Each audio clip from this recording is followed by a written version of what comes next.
నువ్వు చేతులు కట్టుకుని కన్నీళ్లు పెట్టుకున్నందువల్ల ప్రయోజనం ఉండదు. ఈ పాపారాయుడు తీర్పులో మార్పు ఉండదు. మీరిద్దరూ ఒకే కడుపున పుట్టినంత మాత్రాన నువ్వు చేసిన తప్పు వీడి మంచితనం వల్ల ఒప్పైపోదు. ఎవడి తప్పు వాడిది, ఎవడి ఒప్పు వాడిది.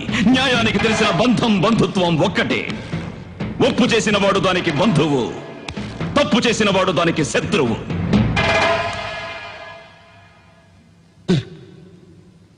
నా దృష్టిలో ఒక్కసారి తప్పు చేసిన వాడిని క్షమించడం, మరోసారి తప్పు చేయడానికి వాడికి అవకాశం ఇవ్వడం. అంతే కదా ఆచారి గారు? అయ్యా, 100కి 100 పాళ్ళు అంతే. శభాష్. రేపు పంచాయతీలో కలుద్దాం. ఇక మీరు బయలుదేరచ్చు.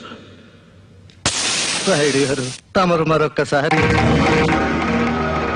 నా గురించి మీ అందరికీ బాగా తెలుసు. ఈ రాయుడు చెప్పిందే చేస్తాడు, చేసేదే చెప్తాడు.